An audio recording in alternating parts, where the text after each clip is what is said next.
નમસ્કાર વિદ્યાર્થી મિત્રો, ધોરણ 6 વિષય સામાજિક વિજ્ઞાન પાઠ 12 નકશો સમજીએ. પ્રવાસીઓ એટલે મુસાફરી કરનારાઓ ગુજરાતના જુદા જુદા ફરવા માટેના સ્થળો જેવા કે સોમનાથ, દ્વારકા, તરણેતર, અંબાજી, ઢોરડા, સાપુતારા વગેરેની સ્થળોની મુલાકાત લે છે. મુસાફરી કરનારાઓને આવા ફરવાના સ્થળો વિશેની ભૌગોલિક વિસ્તારથી જાણકારી ન હોવા છતાં પોતે નિશ્ચિત કરેલ સ્થળો સરળતાથી પહોંચી જાય છે. તેનું કારણ શું હોઈ શકે? કારણ માત્ર એટલું જ હોઈ શકે કે તેમની પાસે જે જગ્યાઓ પર ફરવા જવાના હોય ત્યાંનો નકશો હોય છે.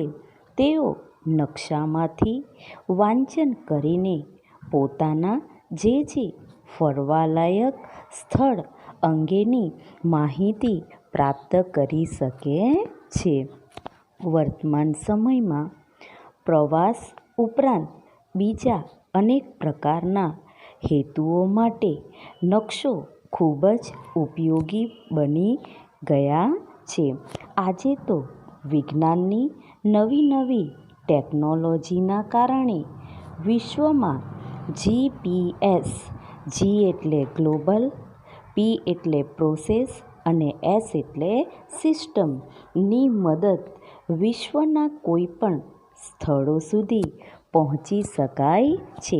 દાખલા તરીકે આપણે જોઈએ, હાલ આપણા મોબાઈલમાં પણ આ સુવિધા જે તમે તાત્કાલિક જોઈ શકો છો. તો આ નકશા વિશે આપણે સમજ મેળવીશું.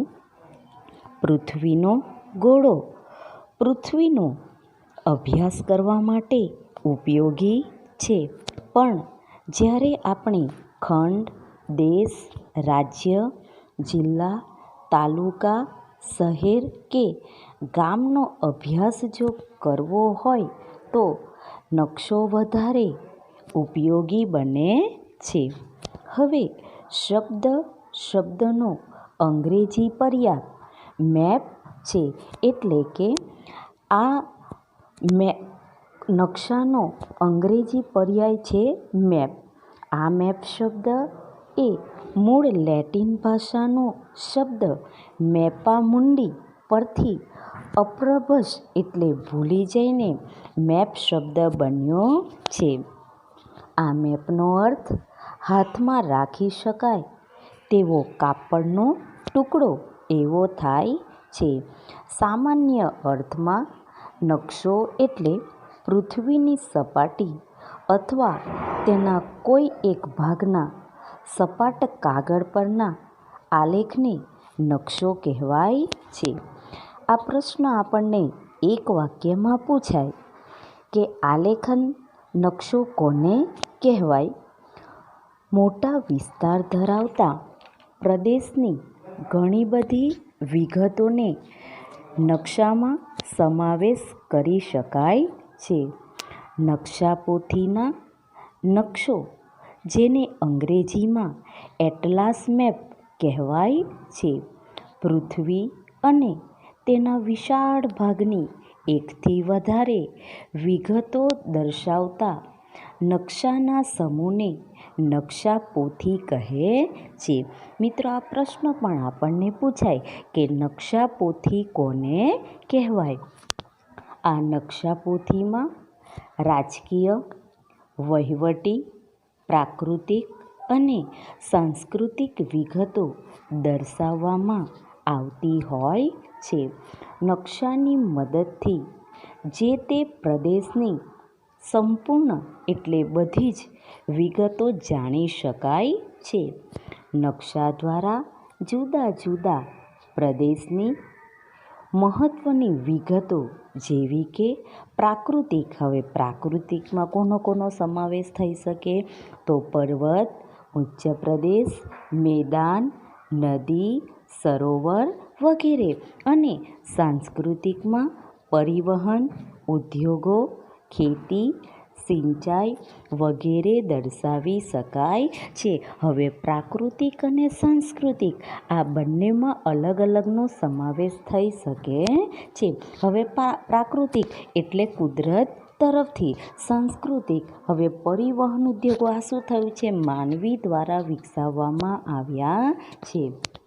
હવે નકશાના જે પ્રકારો છે એ પ્રકારો વિશે આપણે જોઈએ તો નકશાના મુખ્ય બે પ્રકાર છે. એક છે હેતુ આધારિત નકશો અને બીજું છે માપ પ્રમાણેનો નકશો. હવે જોજો મિત્રો, આ નકશાના બે પ્રકારો જે આપણને પૂછાય કે નકશાના પ્રકારો કેટલા છે, કયા કયા? તો નકશાના બે પ્રકારો છે.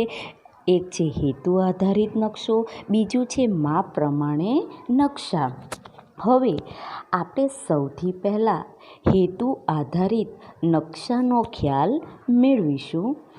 આ પ્રકારના એટલે હેતુઓ આધારિત જે નકશા હોય છે તે માત્ર જરૂરિયાત પ્રમાણેની વિગતોને આધારે જ તૈયાર કરવામાં આવે છે.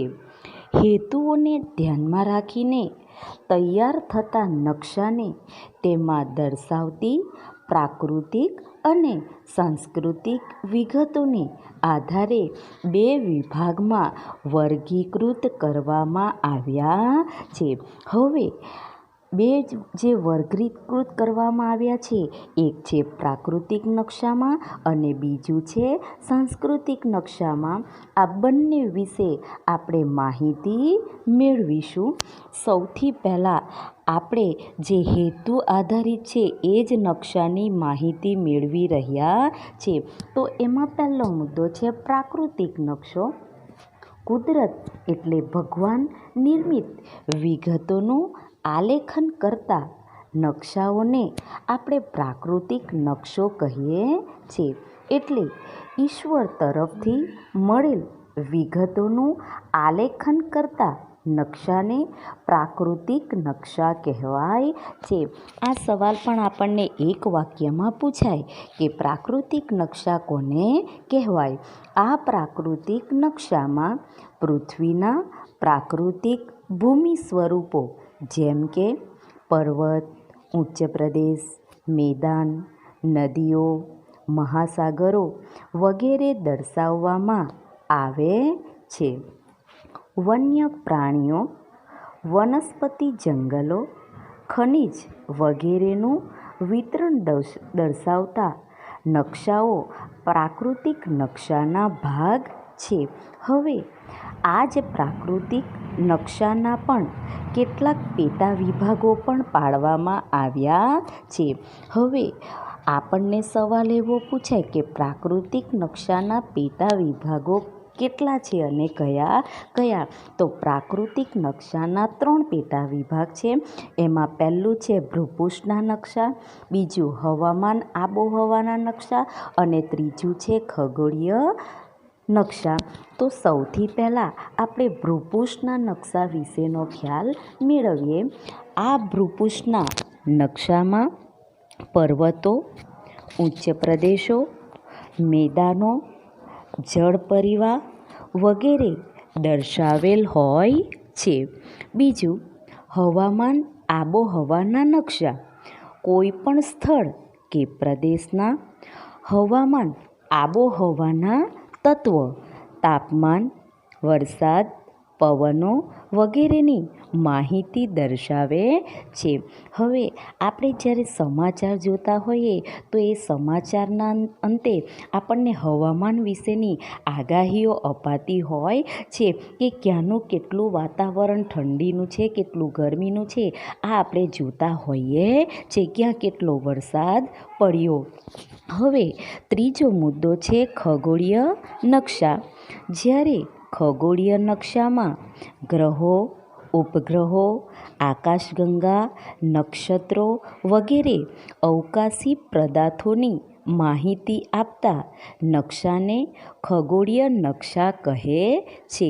હવે હેતુઓ આધારિત નકશાને જે સાંસ્કૃતિક નકશામાં વર્ગીકૃત કરવામાં આવ્યા હતા તેના વિશે આપણે જોઈએ. હવે પહેલું આપણે શું જોયું? પ્રાકૃતિકનું જોયું. હવે આપણે શેનું જોવાનું છે? સાંસ્કૃતિકનું. માનવ સર્જિત એટલે માનવી દ્વારા નિર્માણ પામેલી વિગતોનું આલેખન કરતા નકશાને સાંસ્કૃતિક નકશા કહે છે. આ સાંસ્કૃતિક નકશામાં માનવીની જુદી જુદી પ્રવૃત્તિઓનો નિર્દેશ કરેલ હોય છે, જેમાં રાજ્યનો નકશો, ખેતી, વસ્તી, પરિવહનના નકશા સાંસ્કૃતિક નકશાના ઉત્તમ ઉદાહરણ છે. આ પ્રશ્ન પણ આપણને પૂછાય કે સાંસ્કૃતિક નકશાના ઉદાહરણો જણાવો. આ સાંસ્કૃતિક નકશાના પણ કેટલાક પેટા વિભાગ પાડવામાં આવ્યા છે. જેવી રીતે આપણે પ્રાકૃતિકના પેટા વિભાગ જોયા એવી જ રીતે સાંસ્કૃતિક નકશાના પણ પેટા વિભાગ પાડવામાં આવ્યા છે. હવે સાંસ્કૃતિક નકશાને પણ 3 પેટા વિભાગમાં વહેંચવામાં આવ્યા છે. એક રાજકીય નકશા, બીજું ઔદ્યોગિક નકશા અને ત્રીજું ઐતિહાસિક નકશા. હવે એમાં સૌથી પહેલો મુદ્દો આપણે જોઈએ રાજકીય નકશા વિશેનો. આ રાજકીય નકશામાં ખંડ, દેશ, સ્થાનિક વહીવટતંત્ર તથા તેની સરહદોની માહિતી આપતા નકશાને રાજકીય નકશો કહે છે. હવે રાજકીય એટલે રાજ્યનો આપણે દર્શાવવાનો છે, તેથી આ બધી માહિતી જાણવી પડે. બીજું છે ઔદ્યોગિક નકશા. ઔદ્યોગિક ક્ષેત્રો, ઉદ્યોગોનો તબક્કાવાર ઇતિહાસ, ઉત્પાદન વગેરેની માહિતી ઔદ્યોગિક નકશાઓમાં આપવામાં આવે છે. ત્રીજું છે ઐતિહાસિક નકશા. પ્રાદેશિક કે રાષ્ટ્રીય વહીવટીતંત્રનો ઇતિહાસ દર્શાવતા નકશાને ઐતિહાસિક નકશા કહે છે. હવે નકશાના મુખ્ય 2 પ્રકારમાં બીજો મુદ્દો માપના આધારે નકશાના પ્રકારનો ખ્યાલ મેળવીએ. હવે અત્યાર સુધી આપણે શેનું જોયું હતું? હેતુ આધારિત જે નકશા હતો એના જે પ્રકારો પડ્યા હતા એમાંને ફરીથી જે પેટા વિભાગો પાડવામાં આવ્યા હતા એના વિશેનો ખ્યાલ મેળવ્યો હતો. હવે નકશાનો જે બીજો પ્રકાર છે માપ આધારે નકશાના પ્રકાર, એના વિશે જોઈએ. સામાન્ય રીતે એક નકશાનું પ્રમાણ માપ જો 1 સેન્ટીમીટર બરાબર 50 કિલોમીટર કરતાં ઓછું હોય તો તેને મોટા માપના નકશા કહે છે. અહીં નકશામાં આપણે 1 સેન્ટીમીટર બરાબર 10 કિલોમીટર એ પૃથ્વી પર વાસ્તવિક અંતર દર્શાવે છે. આપણે જોઈએ કે મોટા માપના નકશામાં વિગતો આધારે દર્શાવેલ હોય છે, જેમ કે તાલુકા, શહેર કે ગામના નકશા મોટા માપના નકશાના ઉદાહરણ છે. નાના માપના નકશામાં પૃથ્વીની સપાટીનો વિશાળ વિસ્તાર દર્શાવવામાં આવે છે, જેમ કે જુદા જુદા ખંડ કે દેશના નકશાને નાના માપના નકશા કહે છે. આ પ્રશ્ન પણ આપણને પૂછાઈ શકે કે નાના માપના નકશા કોને કહેવાય? હવે નાના માપના નકશાના પણ 4 પ્રકાર પાડવામાં આવ્યા છે. હવે 4 પ્રકાર કયા કયા છે? તો એક છે એટલાસ, બીજું છે કેડેસ્ટલ, ત્રીજું છે સ્થળ વર્ણન અને ચોથું છે ભીત નકશા. હવે આ પ્રકાર શેના છે? નકશાના 4 પ્રકાર છે. આપણને એક કોષ્ટક આપ્યું છે. આ કોષ્ટકમાં આપણે નકશાની યાદી અને નકશાની વિગતો આપી છે. તમારે આ કોષ્ટક નોટમાં લખવાનું રહેશે. આપણે આપણા ગુજરાત રાજ્યના નકશો આપ્યો છે. આ નકશામાં આપણે તેના પ્રકારોની શોધ કરવાની છે. આ પ્રકારની વિગતો તમે નકશામાં જોઈને લખી શકો છો. બીજો નકશો આપણા ભારત દેશનો આપ્યો છે. હવે આપણે ભારત દેશ જે બન્યો છે એમાં 29 રાજ્ય અને 7 કેન્દ્ર શાસિત પ્રદેશોનો બનેલો દેશ છે. તેથી આ નકશામાં રાજ્યો, કેન્દ્ર શાસિત પ્રદેશો, આંતરરાષ્ટ્રીય સીમારેખા, રાજ્યની સીમારેખા, દેશની રાજધાની અને રાજ્યનું પાટનગર દર્શાવવામાં આવ્યું છે. ત્રીજો નકશો આપણને આપ્યો છે ભારતના ભૂપૃષ્ઠનો આપ્યો છે, જેમાં નદી, ઉપસાગર, ઉચ્ચ પ્રદેશ, ટાપુ વગેરે દર્શાવવામાં આવ્યા છે, જે તમે જોઈ શકો છો. અને દુનિયામાં જે ખંડ આવેલા છે તે પણ દર્શાવ્યા છે. હવે જે ખંડો છે એ ખંડો કયા કયા છે તેના વિશે જોઈએ તો ઉત્તર અમેરિકા, દક્ષિણ અમેરિકા, આફ્રિકા, યુરોપ, એશિયા અને ઓસ્ટ્રેલિયા ખંડ. હવે આપણો ભારત દેશ એ કયા ખંડમાં આવેલો હશે તો એશિયા ખંડમાં આવેલો છે. ભારતના નકશામાં ભારતનો નકશો બનાવતી 3 સંસ્થાઓ છે જેણે નકશો બનાવ્યો છે. તેમાં સૌથી પહેલાં નાટમો. હવે આ નાટમો નામની સંસ્થા છે. હવે N એટલે નેશનલ, A એટલે એટલાસ, T એટલે થીમેટિક અને M એટલે મેપ અને O એટલે ઓર્ગેનાઇઝેશન. હવે આ નાટમોની જે સંસ્થા છે એ કલકત્તામાં આવેલી છે. આ સંસ્થા વિતરણ દર્શાવતા નકશાઓનું નિર્માણ કાર્ય કરે છે. જ્યારે બીજી સંસ્થા છે NRSA. હવે Nનો અર્થ થાય છે નેશનલ, Rનો અર્થ થાય છે રિમોટ અને Sનો અર્થ થાય છે સેન્સિંગ અને એનો અર્થ થાય છે એજન્સી. આ જે સંસ્થા જે છે એ હૈદરાબાદમાં આવેલી છે. તે ઈસરો દ્વારા અવકાશમાં સ્થાપિત ઉપગ્રહો દ્વારા લેવાયેલ તસવીરથી નકશાઓ તૈયાર કરે છે. હવે ત્રીજી સંસ્થા જે છે એમાં સર્વે ઓફ ઇન્ડિયા. આ સંસ્થા જે છે એ દહેરાદૂન ખાતે આવેલી છે. આ સંસ્થા નકશા બનાવવાનું અને તેનો ઉપયોગ કરવા માટેની મજૂરી આપે છે.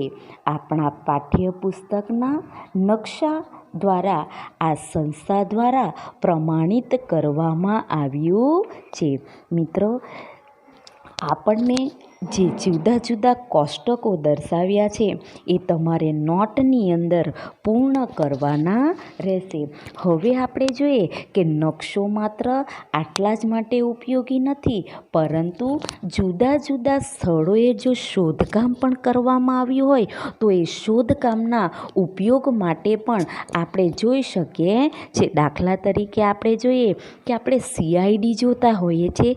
આ CIDની અંદર કોઈ ઘટના બની હોય તો એ ઘટના માટે નકશો તૈયાર કરવામાં આવે છે, એની દિશા નક્કી કરવામાં આવે છે, એનું સ્થળ નક્કી કરવામાં આવે છે અને કઈ જગ્યાએ બન્યું છે એ આપણે ચકાસી શકીએ છીએ. તો અહીં પણ જે કંઈ નકશાઓ બનાવવામાં આવ્યા છે એ નકશાઓ આપણા ઇતિહાસમાં એટલે સમાજ વિદ્યામાં ખૂબ જ ઉપયોગી પુરવાર થયા છે.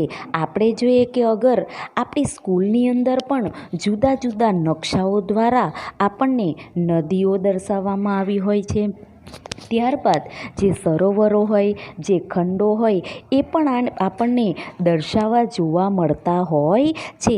એટલું જ નહીં, પરંતુ હાલમાં આપણે કશેક જવાનું થાય તો આપણે નકશો લઈને બેસતા નથી, પણ આપણા મોબાઈલની અંદર એવી સુવિધાઓ આપી છે જેના કારણે આપણે તાત્કાલિક ગૂગલ ઉપર સર્ચ મારીને જોઈ શકીએ છીએ કે આપણે કેટલા મિનિટમાં, કેટલા સેકન્ડમાં અને ક્યાં પહોંચ્યા છે એ સંપૂર્ણ વિગતો આપણે જોઈ શકતા હોઈએ છીએ. મિત્રો, તમને 1-2 વાક્યમાં ઉત્તર લખો એના કેટલાક સવાલો આપ્યા છે, એ તમારે ગૃહ કાર્યમાં લખવાના રહેશે.